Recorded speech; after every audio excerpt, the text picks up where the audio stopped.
Alright. So let's talk lead strategy. The way that we're going to go over lead strategy is in phases, okay? Because lead strategy is going to evolve, all right? So we're going to have the beginning stage, middle stage, end stage. 1, 2, 3, 4. Now before I go into exactly what it is, lead strategy is pretty much the most important part about this business. Family First Life would not exist without leads and proper lead strategy, okay? First step, stage 1, CRM leads. I have a video talking about your first lead batch. Stage 1 is working off the CRM. When you're a new agent, I'm going to ask you, what do you have more of? Do you have more time or do you have more money? Most people have more time available. They don't get into this business because they already have enough money. Some do, and they just want more, but most people just get in with time. If you have time, you want to start with the CRM leads. Reason being, they cost a lot less and you can still get a great ROI. It just takes more time to work those leads, okay? With that being said, it's the most intelligent decision that you can make.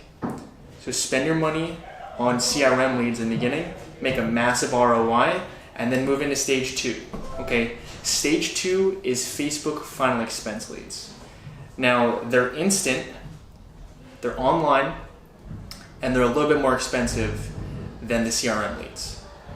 With Facebook final expense, you can target a Facebook ad towards the proper demographic of people between ages 50 and 85 in your location. So it doesn't necessarily pertain to the county like CRM leads do. It's to your zip code. And there's a certain radius. So it's like 30 or 35 miles. Now those guys cost between $20 to $25 each. I only ran, my first batch of leads wasn't off the CRM, it was Facebook final expense, and I only exclusively ran Facebook final expense for my first 4 months. I may not be the right person to say if that's too long or too little. It was 4 months, I feel like it was a little too long. But 4 months of Facebook final expense, about 20 grand a month, it's totally possible, okay? Now with Facebook final expense, you're not getting those from the CRM. This is a different lead source. You know how when you come into Family First Life, it's like, hey, you do whatever works. We use leads, we get them from these vendors. That's exactly how Facebook final expense works. So you go to third-party vendors. My favorite is Happy Agent Leads. HappyAgentLeads.com, first place you want to stop. Another good one is Game Time Leads. So GameTimeLeads.com, those are solid. They're one of the most popular lead vendors that Family First Life agents use. And third, you can do TTC, which is TipsTricksAndClosers.com. Those are pretty good. And you also have the Mail Pro leads. I'm going to put the link right here because I don't know the actual website because they changed it a couple times. I'm going to put it right here, and that's going to be it. That's going to be the Mail Pro Facebook final expense leads. Those are really, really solid. And you can customize it to your liking. There's also Lead Guru, Bang Bang Leads. I'm not a bigger fan of those, but they still work. A lot of agents have success off those. So the cool thing about those is that they're a little bit higher quality than the CRM, a little bit more expensive, but you can get a good amount of them. And that's going to be your stage 2. And you can still use the CRM leads, right? You got your mortgage protection final expense, your instant internet life leads. Then you also want to work in some Facebook final expense leads because those are solid. Those are really solid. Then the third stage is getting yourself into direct mail. And this is specifically new direct mail because you can get direct mail from the CRM. You could get 1, 2, 3 month mortgage protection. You get 1, 2, 3 month final expense. And these are all postcards that the client got in the mail. They filled it out by hand. They licked the envelope. They put it in the mailbox, and then you received it in your email and you give them a call. So for direct mail, you want to start, third stage is new direct mail. And there's 2 types of direct mail. There's 2 ways that direct mail is generated. You have a mail drop and you have a BPL, okay? Mail drop is the original direct mail type. The way that works is you give a lead vendor, let's just say it's ARM, America's Reliable Mailers. We've been working with them for a long time, ARM. You say to ARM, hey, drop 1,000 pieces of mail. It's called one mail drop is 1,000 pieces of mail, and you pay them, let's just say $500. You pay them $500, they drop 1,000 pieces of mail, and you get back whatever is returned whatever leads are generated from that 1,000. So let's just say you get a 1% return. 1% of 1,000 is how much? It's 10. If you paid $500 for 10 leads, how much is that per lead? That's $50 per lead. Let's say you get back 20 leads from that drop. Great, you got a 2% return. Well, that becomes, instead of $50 per lead, $25 per lead. Well, let's just say you only got a 0.5% return. You only got 5 mailers back when you dropped 1,000. Well, that means that each lead costs 100. So it's going to vary. The cost per lead is going to vary. And they have averages and they have a variance table and z-values, and there's a lot of statistics behind it. It's actually pretty consistent. You'd be surprised. It's not like up and down, up and down, but it's consistent. The thing is with that, you pay upfront. Something to consider as far as cash flow goes. So you pay, let's just say ARM today, the mailers start coming in 3, 4, 5 weeks out. Whenever the people return it, whenever ARM is able to scan that mail and send it to you. So there's a bit of processing time. As far as cash flow goes, you want to factor that into your decision. That is mail drop. They do it per 1,000. And you can do it consistently, every single week. Bam, bam, bam. 2, 3 weeks go by and you're out some money, but all of a sudden a bunch of leads start coming in. You're like, oh shit, okay. And then you're able to reinvest, and that's how you work up, 30, 40, 50 final expense mailers coming in, which is the third step. And you can do it one of 2 ways, or both actually. Mail drop, BPO. What is BPO? BPO is a bit more complex. The way that BPO works is right now there's only one final expense lead vendor that will do a BPO. You can do final expense mail drop with a lot of third-party companies, but to do a BPO, which is buy per lead, there's only one company that does that. That's MailPro. So what you want to do, the first step in setting this guy up for a BPO is emailing MailPro. And so you send an email to MailPro, CC on me, CC your manager on it, and you're like, hey MailPro, what's the counts for my state? Insert state here. So let's just say it's Nevada. Hey MailPro, what's available in Nevada for final expense BPO? It's going to take 3 or 4 days for them to get back to you. They're going to submit it to their accounts department, and they're going to email it back to you. And there's going to have a list of all the counties alphabetically in Nevada that are open, and there's going to have the maximum amount of lead flow, monthly lead flow available. So for example, I have Washoe County. Washoe County is where Reno is located, and that's where I'm based out of. So let's just say they say, okay, 150 final expense mailers are available as a monthly lead flow in Washoe. I can pick up to that 150. I can't go over it because it's not possible, but I don't have to pick the whole 150. I can pick like 80 or 100 or 120, or I can do 150. So let's say I do the 150. I'm like, okay, MailPro, I want to do all 150. What they do is they come up with a contract that says, hey, Evan, you agree and you give us permission to go send out enough mail. We'll drop thousands and thousands or hundreds and hundreds, wherever it might be. We know the data. Drop whatever mail you need to do in order to give me 150 coming in a month. And that's about 30, 35, like between 30 and 35 a week coming back. Now, there's no money out of your account now, Evan. You're not going to get billed today, but you're going to get billed as each one comes in. And you commit to that.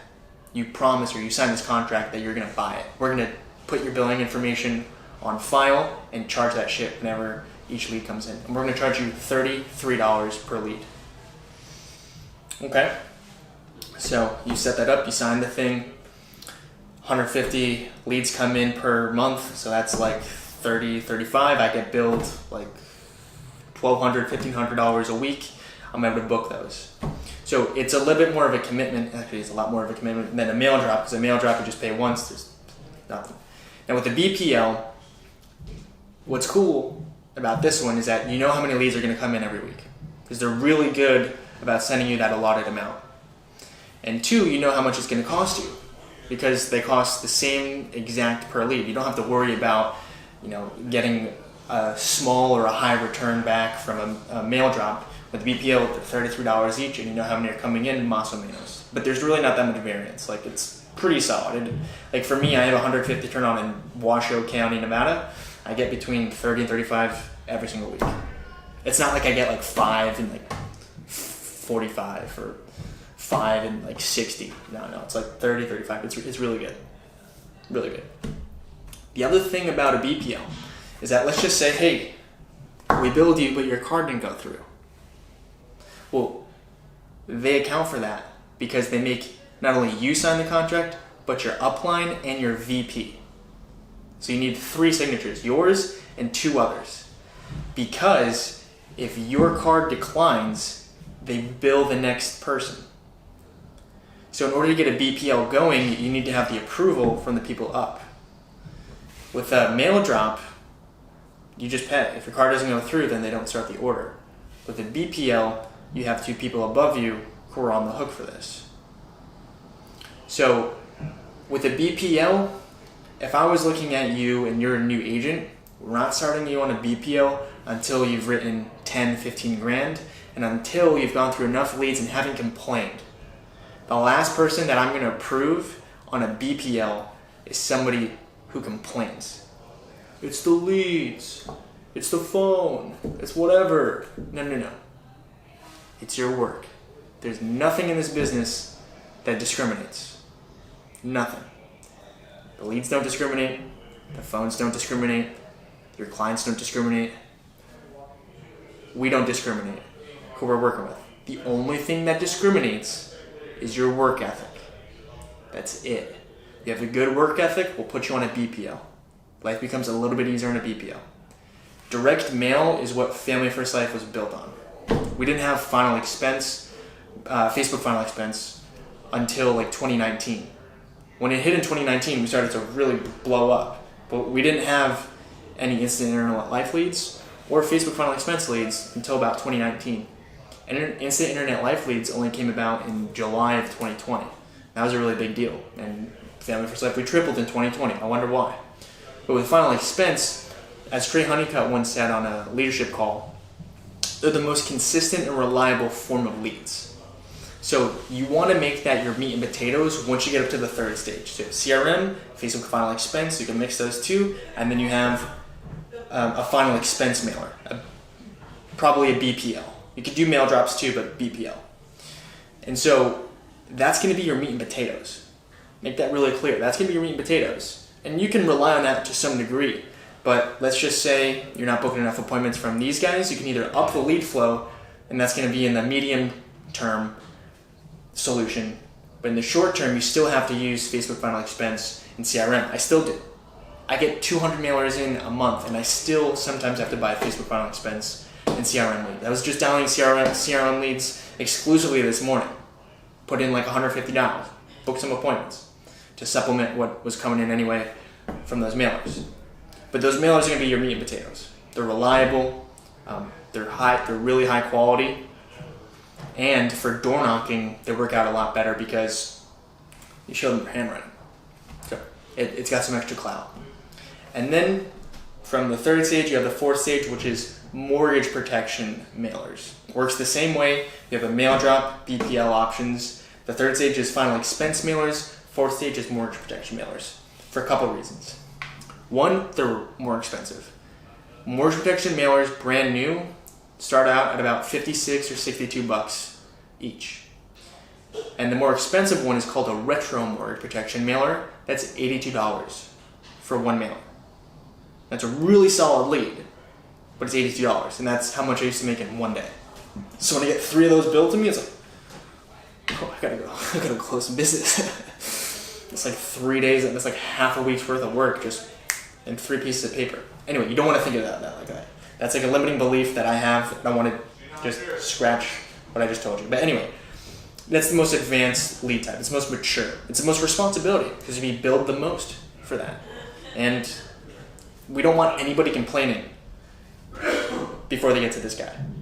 I mean, we don't want anybody complaining with this guy, but there's no complaining that can happen, no blaming on others, no being the victim in order to get a mortgage protection BPL. And the reason is because if you've complained so far, you're not going to complain with these guys because they're the easiest to complain about because they're the most expensive because there's more shit on the line. So with 50, 60, $80 coming out, we want you to be a solid agent with solid cash flow and confidence going into that guy. The other thing is that mortgage protection is a little bit more complicated. Now, that doesn't really matter because if you're at the third stage, final expense mailers, you can handle mortgage protection. It's not really that much more complex. It's just more of a commitment. Now, with mortgage protection mailers, especially with the BPLs, they're widely locked out. They're like vastly locked out within the United States. There's a couple different ones. You have your new mortgage, that's like $56 or $62. Then you have a retro mortgage protection where they send mail to somebody who bought a home 3 or 4 years ago. Those are $82 a pop. But the cool thing about those is that people have a better idea of their budgets. They've been in the house for 3 or 4 years. It's not 3 or 4 years old in the sense that the lead isn't 3 or 4 years old. It's a brand new lead for somebody that bought or refinanced the house 3 or 4 years ago. And why that's a higher quality lead, they're not getting hitting up for gutter cleaner. They're not getting a shit ton of mortgage protection mailers. They're not getting hit for water softener. They're not getting solicited. They're making more money than when they moved into the house. They have more equity built up within the house. And they have a very good idea of their budget. So a lot of those objections don't even come up with retro mortgage protection. It's the most solid lead, most solid appointment, and it's probably going to have the highest premiums. Except the instant internet life leads also have ridiculous premiums, especially being an $11 lead. Anyway, so retros are $82. Now with these guys, they're vastly locked out. The retros are somewhat available, but the new mortgage, widely unavailable. So what you want to do is you want to email leads@familyfirstlife.com and ask them, hey, what's the national availability? And they'll give you a spreadsheet that has all of the availability. What you want to check out is what's near you, but also make sure you look at the call-ins, because the call-ins are pretty much, the call-ins and retro are the ones that are most likely to be available in your area. They may not be, but out of the 3 mortgage protection lead types, whether it be new, call-in, or retro and call-in are probably most likely going to be the ones that are available. And if they are, then bring it up to your upline, whether it be myself or somebody else, and they can help you with that. With call-ins, they get a postcard, just like with the other two, with retro and new mortgage. But instead of filling it out by hand and sending it back, there's a big ass number up there, and they call that. It says, hey, you want some more information about mortgage protection? Call this 1-800 number. Now they don't speak to an agent, they speak to a call center representative. The call center representative goes through with them all of their mortgage information and all their personal information. And so that lead is generated and you get it immediately. The cool thing about that guy is that you get it immediately.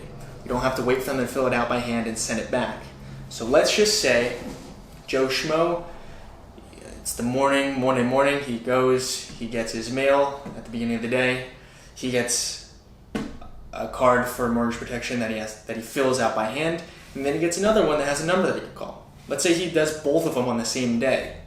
You're going to get, if you have the call-in, way before whoever gets, it's a client calling me, whatever, I can handle it. You're going to get that call-in way before whoever gets that mailer. Maybe you get both, but with the call-in, it's quick. So there's an advantage to that. You can get to them before the person that gets the mailer can get to them. Anyway, the call-ins are solid. Look at those. So the last thing I want to touch on for final expense and mortgage direct mail is how locking out accounting works. So you'll say, hey, I locked down Memphis, or I locked down Reno, or somebody else will say I locked down Southern California, or I locked down XYZ. What that means, the way that direct mail works is that they allot one agent to each county. So let's say, hey, MailPro, I want to commit to Washoe County in Nevada. That's where Reno's located. I want to commit to Washoe County for mortgage protection. They will give one person all of the mortgage protection leads in that county. If you're not performing, then they'll knock you out. You have to issue pay, I think it's like $10,000 a month, which is, if you could fog a mirror, you can keep that county. So when you say lock out, it means that you're the only agent operating with those leads in that county, and nobody can come in around you. So it's really essential for you to get your meat and potatoes correct. Because if other agents come into the county and they start ordering this, that, and the other thing, you're fine. you're protected because you lock down that county for your specific lead type, and you're the only one that receives that mail right there, which is cool. That's real cool. Now, with final expense, because you can order half of what's available or the full thing, or let's say there's 150 mailers available for final expense in Washoe County, and I only want to do 50, that leaves 100 to be taken by somebody else. So that works out differently. Now, if I say, I want all 50, I want 100% of what you got, Mail Pro, then they're like, okay, well, Evan locked it out. Or Joe locked it out. Or John did. Or Sally Doe locked it out. That's really important. It's really important to understand, because with final expense, Facebook final expense, think of it. If 100 agents, I'm in Boston right now, 100 agents in Boston order final expense through the same vendor, whether it be Game Time or Happy, you might have to wait for those leads to come in because they have 100 orders to fulfill. It's like everybody going to Chick-fil-A all at the same freaking time. You gotta wait in line. There's only so much capacity that they can produce. So CRM, Facebook final expense mailers, mortgage protection mailers. 3 and 4 direct mail, 1 and 2 are online. Now, when you get to one of these stages, as you accelerate or as you evolve, you still want to keep in mind the stage before you. Because with Facebook final expense, you're still going to be using CRM leads. With final expense mailers, you're still going to be using Facebook final expense and maybe even some CRM. And with mortgage, you're going to be using all 4. With mortgage, people are usually home. If they have a mortgage, they're working, so they're home in the evenings. But what are you going to do during the day if they can't meet you during the day? That's why I have some final expense. So stages 1, 2, 3, 4, and then it's going to be an art of mixing and mastering. Now, it's really not that complex, but you'll get it eventually and understand what works for you. Guys, hope this makes sense. Shoot me a question if you have any questions. I know this was kind of complex, and hope this brings some clarity to it. Have a dot. Peace.